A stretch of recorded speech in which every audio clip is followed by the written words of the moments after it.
Titre de la présentation, collaborer dans le vrai sens du terme. Quand Yves m'a demandé de me trouver un titre sexy, pas évident. C'est super prétentieux, en plus, parce que je suis surtout pas une sommité en collaboration. Par contre, j'ai quelques années d'expérimentation sous la calotte. Donc, on va le prendre au sens propre, au sens sale, au sens figuré. On cherche un sens à la collaboration. Ça m'a interpellée comme sujet. Ça interpelle aussi tout le monde, je pense, parce qu'on voit apparaître de plus en plus le mot collaboration dans le portrait, presque autant qu'intelligence artificielle là, ces temps-ci. Donc, je trouvais que c'était un sujet qui était pertinent. Je ne pensais pas à quel point il était, par exemple, parce que j'en avais d'autres des envies. Celui-là, pour moi, c'est peut-être le plus simple. Finalement, en grattant, c'était pas nécessairement si facile que ça parce que ça m'a forcé à me ramener dans mes quelques années de travail et d'expérience. Ce que je vous présente ce matin, c'est deux grandes parties. La première, c'est le cadre de référence, l'espèce de truc plate et obligé qu'on doit faire au début pour comprendre de quoi qu'elle parle la fille en avant. Puis la deuxième partie, c'est un exemple de pratique exemplaire. Je voulais commencer par un exemple collège-université parce qu'on vient du domaine collégial. On travaille en collaboration avec d'autres centres de recherche collégiales ou universitaires, mais je me suis dit non, je vais commencer par la base, c'est-à-dire un exercice qu'on a fait au sein de l'organisation. Parce qu'il y a un élément qui est important avec la collaboration, c'est que si on n'est pas capable, si on n'est pas en posture de le faire soi-même, c'est très difficile de le faire avec les autres. Luc Sirois, bonjour. Histoire de briser la glace. C'est parce qu'on s'est parlé la semaine passée, je trouve ça vraiment sympathique de te voir en personne. Voilà. Hein? T'es chanceux, ça n'a pas de bon sens. Donc, c'est moi. J'ai demandé évidemment à notre artiste technique de m'enlever un peu de menton et de me rajeunir parce que j'aimais pas la photogrammétrie qui sortait du système. Alors, Isabelle Caillé, directrice générale du Cédrin, dans une vie antérieure, prof de sciences, passionnée par la science. J'ai enseigné de la première année jusqu'en secondaire 5. Dans les petites écoles en région, vous savez, on fait tout. Alors, je pense que j'ai appris à être multidisciplinaire en sortant de mon bac. Mon expertise, c'est les techno-éducatives, évidemment, parce qu'encore une fois, si on veut enseigner en région, si on veut survivre en région, il faut se donner les moyens de nos ambitions. Puis, j'ai une vision fortement teintée par la mission sociale. Donc, l'apprentissage, le réapprentissage, la réhabilitation en santé, en éducation, en divertissement. Tout ça, ça nous habite dans notre conscience de nous et des autres. Puis c'est tout le thème de la collaboration aussi. Parce que c'est bien bon, on peut avoir des idées géniales dans notre tête, mais s'ils restent dans notre tête, ils ne vont pas ailleurs. Caroline est rendue à Québec. C'est une de nos étudiantes qui a passé par le Cédrin. 80 étudiants à peu près. Passage obligé, un peu de débroussaillage. Donc, j'ai pas eu beaucoup de temps pour faire ma présentation, fait que vous allez voir, c'est très brouillon. Qu'est-ce que la collaboration? Par rapport à la coopération, parce que les deux termes sont là dans les girons du vocabulaire, autant pédagogique que scientifique. Vous allez voir apparaître le big picture un petit peu plus tard, là, parce qu'en fait, c'est ma table chez nous qui s'est ramassée avec un super beau, une belle carte conceptuelle. Qu'est-ce que la collaboration? Il y a une chose qui m'a accroché énormément, c'est le sens, l'étymologie du mot collaboration, qui veut dire avec, travailler avec, coopérer, agir avec, faire avec.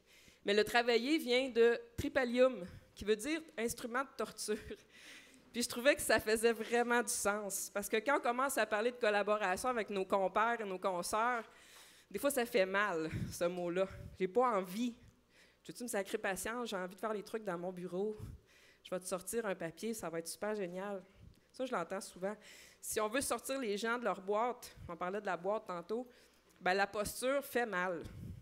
C'est douloureux, c'est souffrant. Il faut apprendre autre chose que notre expertise. Il faut apprendre à collaborer. Fait que je suis partie, ça c'est parce que j'étais distraite un peu. Fait que je me suis laissé une marque. Facebook me distrait. Débroussaillage, parce que quand on commence à réfléchir sur une thématique, il y a toujours le connaître, comprendre, appliquer, analyser, synthétiser, évaluer, créer. Hein, la taxonomie de Bloom qu'on connaît bien en pédagogie. Fait que je me suis dit, j'ai pas le temps, j'ai 30 minutes, je vais faire définir, comprendre, appliquer. Fait que définir tout le temps un peu le bordel. Quand on se demande qu'est-ce que la collaboration, bien, ça part dans toutes les directions.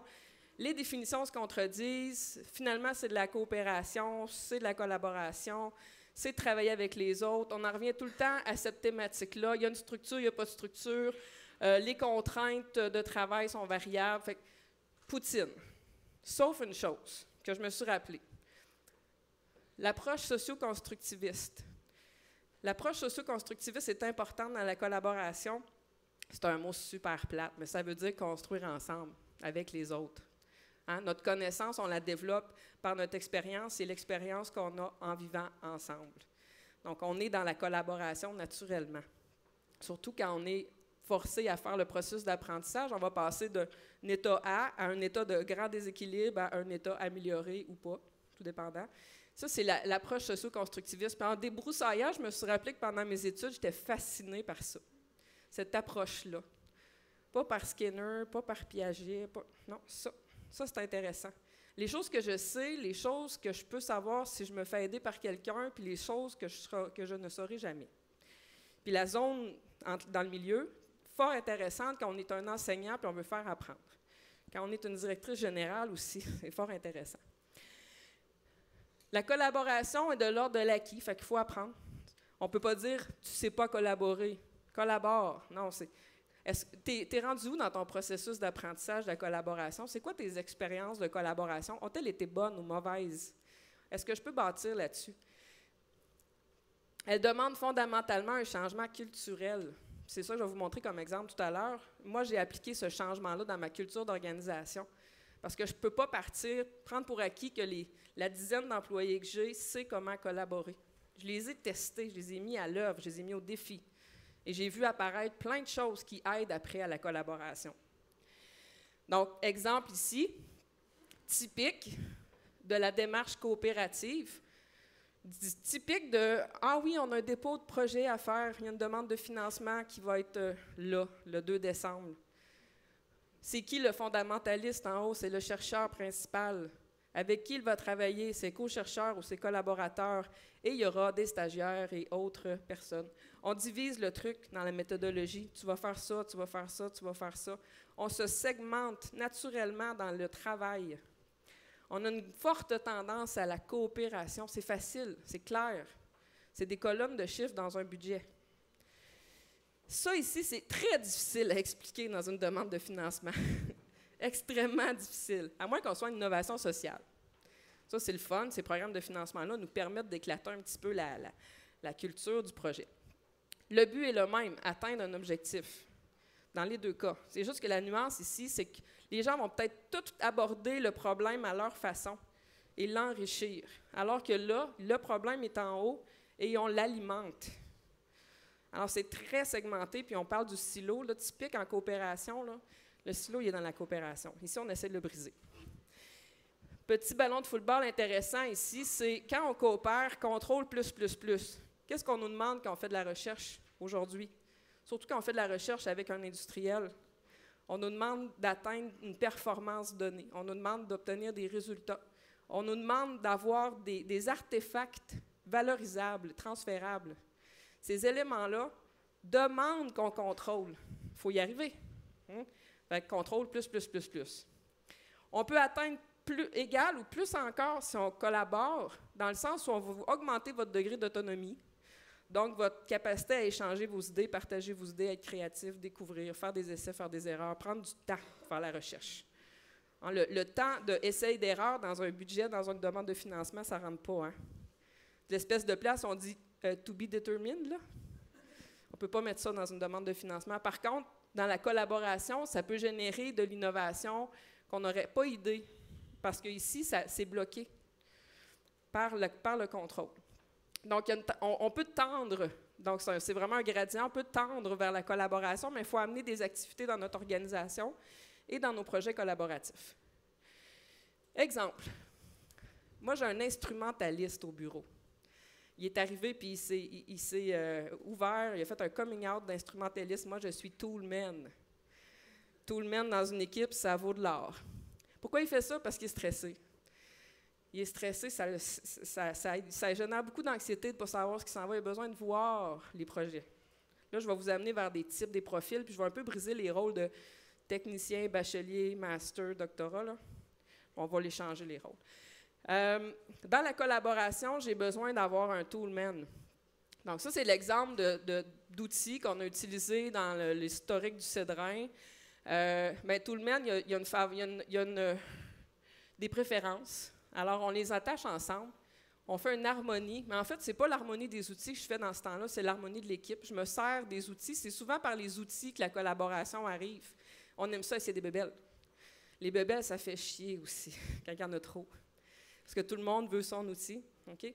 Fait que c'est un chemin de collaboration qui est intéressant parce que tout le monde passe par là. Hein? Faut documenter, partager, coordonner, communiquer de l'information, évaluer. Donc, je vous donne un truc. Trouvez votre toolman, donnez-lui de l'espace, demandez-lui de faire une structure. Si vous en avez, tant mieux. Si c'est à bâtir, allez-y. Un des premiers maillons dans une structure de collaboration qui va un peu briser le côté waterfall là, des équipes, c'est lui. Mais il faut lui laisser de la place. Ah, puis j'ai dit, hein, c'est un natif, un digital native. Là, dans les studios de jeu, il y en a plein de ça. Puis n'ayez pas peur, résistez pas. Si vous résistez, vous allez les perdre. Puis si vous les perdez, vous perdez la possibilité d'ouvrir à la collaboration. Ils sont là, sont tannants, ils sont vraiment tannants. Ils vous challengent quotidiennement, puis tu as l'impression qu'ils challengent ton leadership puis ta vision, mais non, il est stressé. Il veut de l'espace, il veut comprendre la patente. Parce que tu l'amènes dans la collaboration, mais c'est gris, puis lui, il aime ça quand c'est noir puis c'est blanc. L'autre qui aime ça quand c'est noir puis c'est blanc, c'est le méthodologiste. On en a besoin aussi de lui. Pourquoi? Lui aussi, il est stressé. Vraiment stressé, puis des fois stressant. Lui, il met en place, puis je trouve ça intéressant, j'en ai sorti quelques-uns, mais ces deux-là, j'ai trouvé intéressant la méthode de Toyota. Je suis même allée voir pourquoi le signe, là, le T de Toyota. Les ovales, là, il faut que je vous le dise. Union du T, c'est consommateur et de l'âme du produit. Il va falloir que je fouille plus la question. Fait que je suis allée fouiller les deux méthodes, puis je sais très bien que mon méthodologiste, là, lui, il triple là-dessus, là, mais moi, je triple là. Fait que ça, c'est moi. Ben, ou c'est Jean-René? Les deux. Erline Meyer? Oui. Fait que essentiellement, la méthode, dans tout projet, il y a une méthode de recherche, puis il y a la méthode de collaboration, ou les méthodes, un ensemble de méthodes. Et typiquement, on va avoir tendance à ressembler à ça, de plus en plus même. Malheureusement, mais il faut mettre un peu de couleur dans nos méthodes. Si on veut collaborer, ça prend de la couleur. Ça prend des Legos aussi, c'est vraiment cool, les Legos. Quand tu as des enfants, tu as une raison d'acheter des Legos, même si tu as 40 ans. C'est vraiment chouette. Quand on file pas, on va au magasin et on achète des Legos. Autre élément, ça prend un animateur dans votre équipe. Puis là, je vous les nomme, là, puis je sais que dans votre tête, il y a des noms qui apparaissent, parce que, comme dans un groupe, il y a un leader positif, un leader négatif, un clown, un nerd, un geek, plein de geeks. On a plein de geeks, ça, il y en a en masse. Animateur met en synergie communication et coordination, investir plus d'efforts dans l'engagement affectif et social. On met beaucoup d'efforts dans l'engagement cognitif, hein? La formation. Tout est axé sur la tête, alors qu'il faut descendre un petit peu au niveau du cœur. Puis vous allez le voir, on le sent, on parle de pénurie de main-d'œuvre, mais en même temps, il y a une transformation de la main-d'œuvre au-delà de la ressource humaine, là.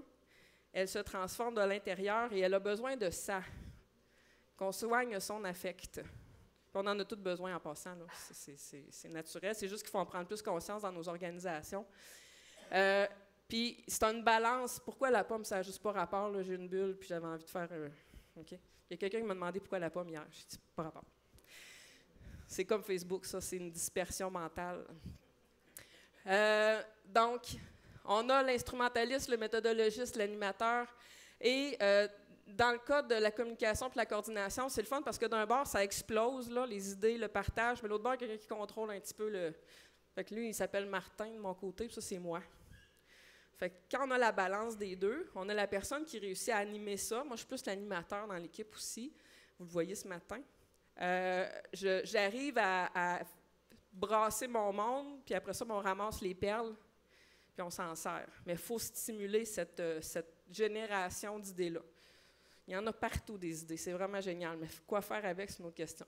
Puis la mobilisation, j'ai barré en jaune, puis l'entraide, là, c'est des éléments, c'est des enjeux dans les organisations aussi. C'est très démobilisant, des organisations aujourd'hui qui ne collaborent pas à l'interne. Extrêmement démobilisant. Et ce n'est pas intéressant pour la jeunesse qui entre dans nos organisations parce qu'ils ont besoin de reconnaissance, ils ont besoin d'avoir plus de responsabilité, ils ont besoin d'être plus organiques entre eux. Fait que ça amène un élément de complexité, puis je suis bien contente d'être passée par l'enseignement aujourd'hui parce que je retrouve cette énergie de l'adolescence-là à même les adultes avec qui je travaille aujourd'hui. Ça, je vais passer ça parce que, bon, ma table, là, vous comprenez un peu je tenais à vous le faire comme ça parce qu'en fait, la collaboration, c'est un peu le bordel. Puis il faut être à l'aise dans ça. Parce qu'à l'intérieur du bordel, il y a une forme d'organisation, hein, le chaos, exactement. Du chaos naît l'harmonie. Il faut juste être capable de la mettre en couleur, de la mettre dans un chemin qui n'est surtout pas linéaire. Hein? On en a des méthodes. Chaque élément, chaque activité peut se structurer dans le temps. On peut amener les gens à collaborer. Ça se fait. Ça prend quoi? Bien, je vous l'ai dit, ça prend du monde qui ont des tendances, puis tout le monde a ces tendances-là dans l'organisation, d'instrumenter, d'être méthodique, d'être animateur, puis de se servir de l'intelligence collective, puis de la faire sortir un peu plus que la tête dirigeante en haut a une idée, puis ça descend, oui, comme ça, là. C'est très rare qu'il va y avoir de l'approbation jusqu'en bas. Commencer à penser à une matrice qui est un peu plus fonctionnelle que juste verticale. Qu'est-ce que j'ai marqué d'intelligent ici?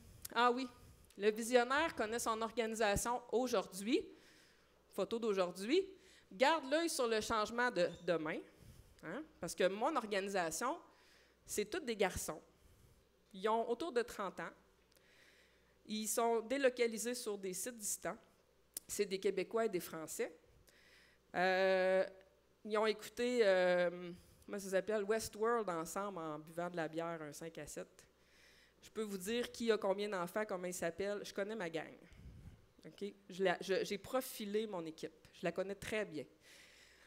Qu'est-ce qu'elle va devenir demain, cette équipe-là? Je peux l'imaginer. Mais l'équipe demain, c'est aussi le cédrin de demain. Parce que je leur laisse plein de place.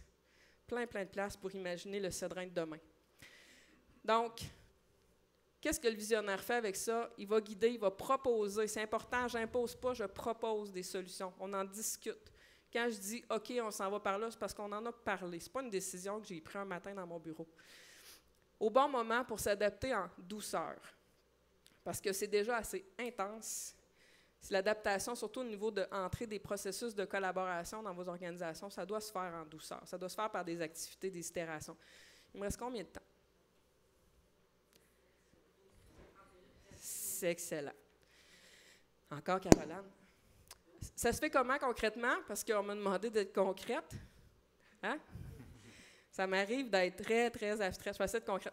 Pratique exemplaire. Donc, je vais passer rapidement. Vous allez voir l'équipe.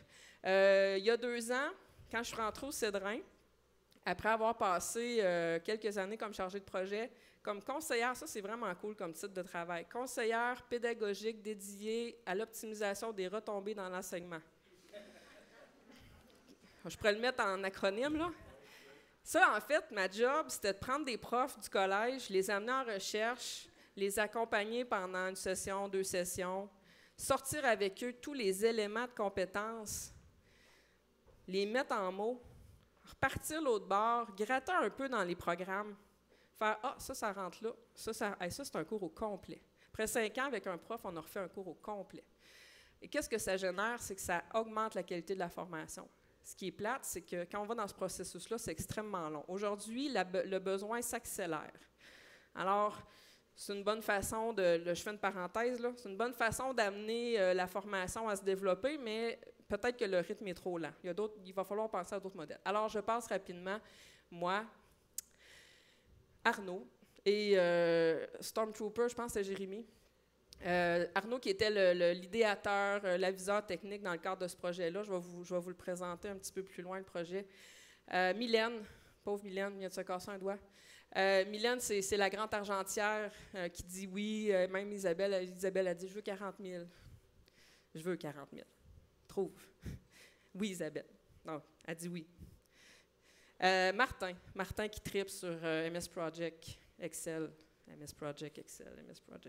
C'est comme il tripe. La série de Microsoft Office, c'est la série à Martin. Lui, c'en est un pas pire, lui. Ça, c'en est un vrai digital native. Il a une business, c'est un enseignant, il fait de la recherche, il pêche le saumon, et c'est capoté. C'est un personnage. Et il a, lui aussi, juste 24 heures dans une journée. Il a travaillé sur des améliorations d'expérience en réalité virtuelle dans un moteur de jeu. On est pas mal fort dans les moteurs de jeu au Cédrin. On aime bien ça. Lui, il a été sur un bateau-école pendant des années. Il a été déménageur. Il a été gestionnaire d'entrepôt sur la Côte-Nord. Et c'est un programmeur qui tripe sur le deep learning. Il faut laisser sortir, hein, quand je vous dis laisser sortir la passion des gens, parce que ça y amène plein de belles compétences d'être un manœuvre, mais c'est une sacrée tête. Il m'a expliqué la semaine passée la différence entre le connexionnisme et le symbolisme dans l'histoire de l'intelligence artificielle. C'était vraiment intéressant. Vraiment. Il va falloir que vous veniez à Matane. Hein? C'est tout beau monde-là, sont à Matane. C'est plate, Matane, là, mais Cédrin, c'est pas plate. Stéphane Charret, un vieux de la vieille de l'industrie qui est venu faire un petit tour au Cédrin et puis qui finalement a décidé d'atterrir au cégep de Matane comme enseignant. Donc, encore là, 2 fibres en lui, pédagogie et recherche. Olivier, un autre génie créatif qui se passionne pour la physique optique et pour la physique en général dans les moteurs de jeu. Donc, lui, il lit des papiers qui sortent des universités puis il fait des preuves de concept dans les moteurs de jeu. Lui, c'est l'instrumentaliste, le stressé. On ne filme pas, hein? Vous ne mettez pas ça sur Facebook? Non? OK. Non, il ne m'en tiendrait pas rigueur de toute façon, on a eu cette discussion. A une passion pour les processus, la documentation, l'archivage. C'est un super programmeur aussi. Et il a les cheveux orange. Son élément préféré, c'est le feu. Il mettrait le feu partout quand ça ne va pas. Jérémy Kaltenmark, qui est arrivé de France pour faire un stage d'entreprise avec le Cédrin. On l'a récupéré pour la recherche et comme il a passé trop d'années en recherche et à faire des enfants, il a décidé qu'il avait envie de plus de stress dans sa vie. Alors, il a décidé de rentrer en production de jeu. C'est une très bonne idée. Non, pas du tout. On l'a tout averti. On lui a dit, c'est une très, très, très mauvaise idée. Tu es bien avec nous. Reste avec nous. Mais non, il faut qu'il aille voir.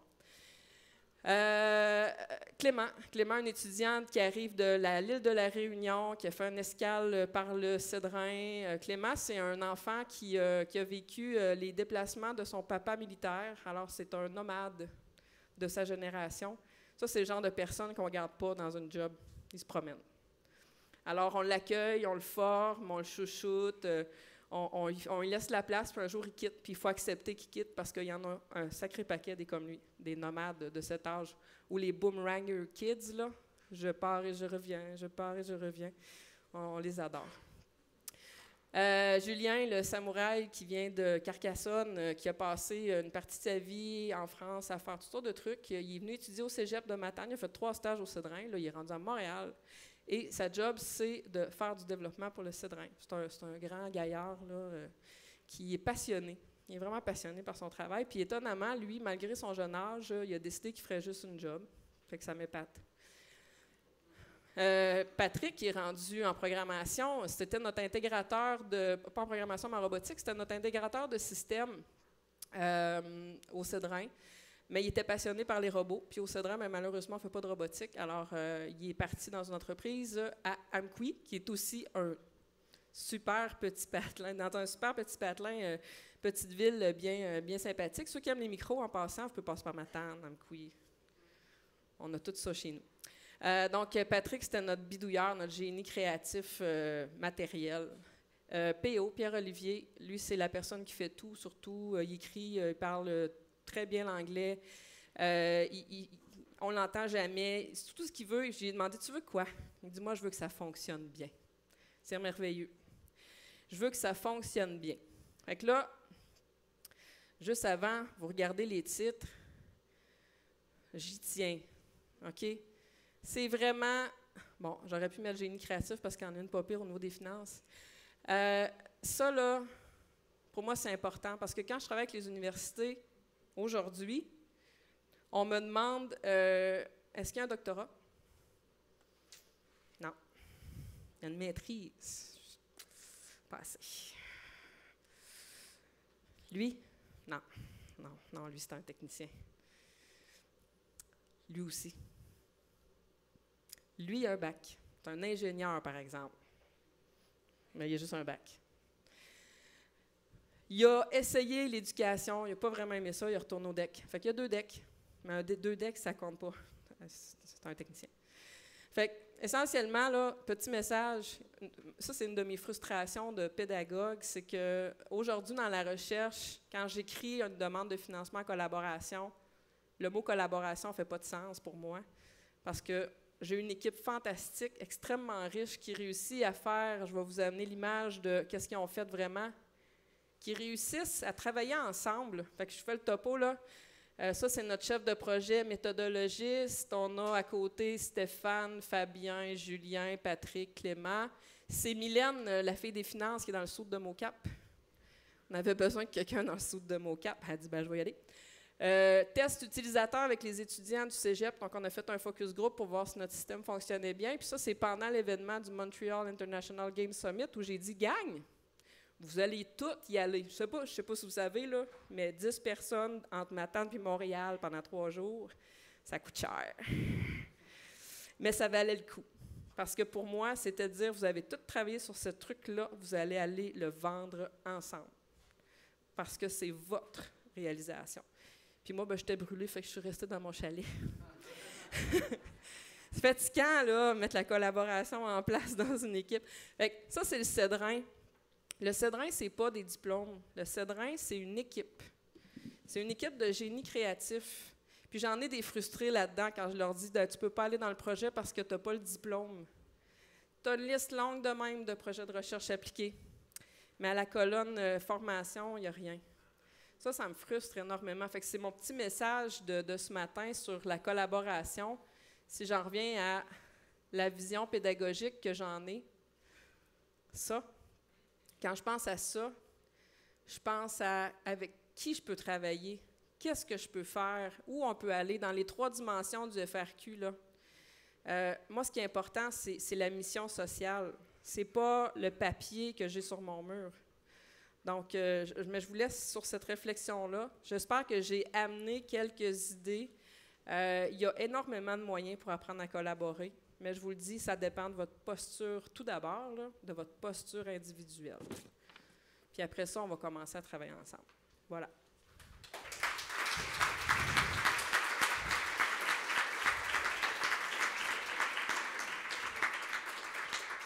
Bien, merci beaucoup.